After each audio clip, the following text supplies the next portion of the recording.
Soyons clairs, après une petite balade dans Regent's Park, l'objectif est de trouver l'appartement de Sherlock Holmes à Baker Street. Donc on se dirige vers la maison de Sherlock Holmes.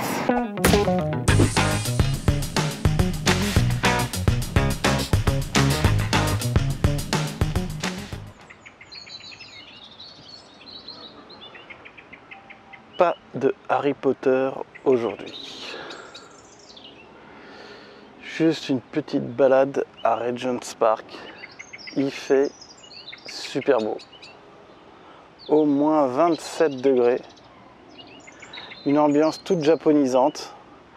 On a vu des cerisiers en fleurs. On a vu des petits ponts japonais, des oies. C'est vraiment super agréable. Extrêmement calme. Un soleil comme on n'en a jamais à Londres. Un vrai moment de repos. Écoutez-moi ces petits oiseaux, on est au mois d'avril à Londres.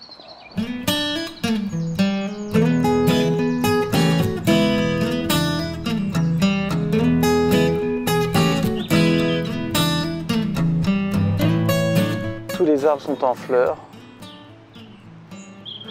J'ai pas de casquette, je sens que je vais prendre un coup de soleil. J'aurais l'air con quand même de revenir à Londres avec une insolation. C'est le truc que personne va me croire, quoi.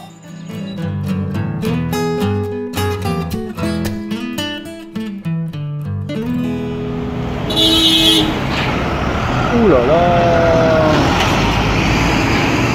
Baker Street. Et je vois qu'on approche de Sherlock Holmes.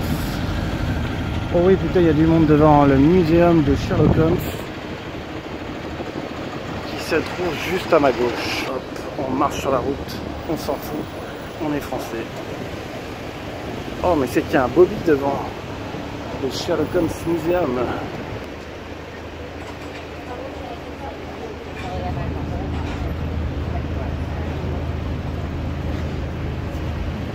Il y a la queue.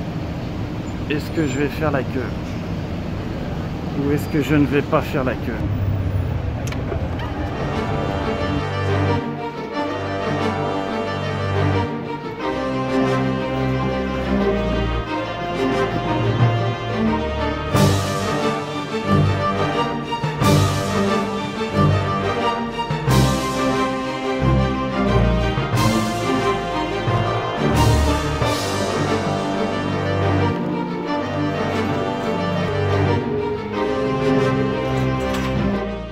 Honnêtement, c'était hors de prix leur truc de Sherlock Holmes, hors de question que je paye 15 ou 18 pounds, je sais plus, pour une visite d'un musée bidon, puisque Sherlock Holmes est un personnage fictif.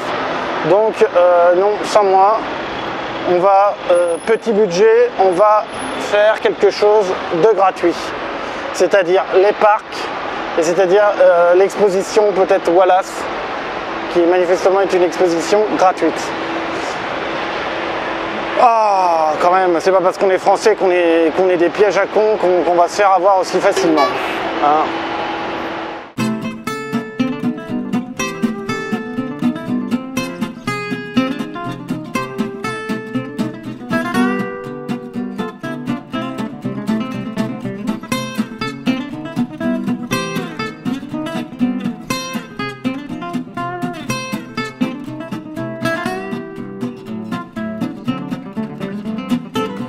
J'aime beaucoup ce genre de petits parcs au milieu de la ville de Londres. Ils sont hyper calmes.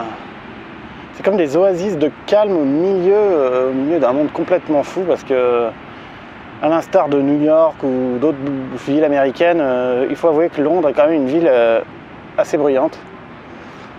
Même si là, je reviens de la New Bond Street, où il y a énormément de galeries de vente d'œuvres d'art, et j'ai été assez scié de voir la nature des œuvres d'art qui étaient en vente.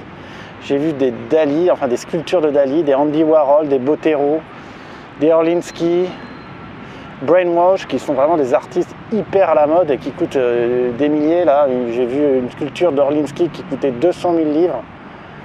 Comme ça, il suffit de donner un coup de sac à dos dessus et puis boum, ça se casse la gueule. Oh, excusez-moi, il y en a pour 200 000 €.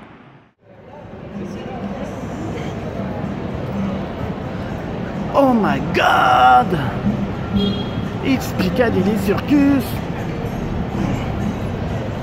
Ta ta ta ta ta ta. Ah, il y a des hindous qui font la grève.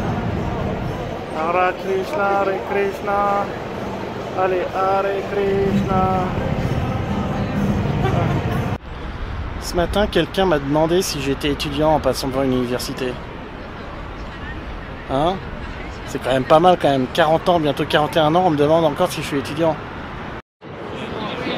Nous avons trouvé le type qui a le plus la classe de tout Londres. Short à damier, vieille tennis et surtout les chaussettes bien montées jusqu'en haut. La classe londonienne.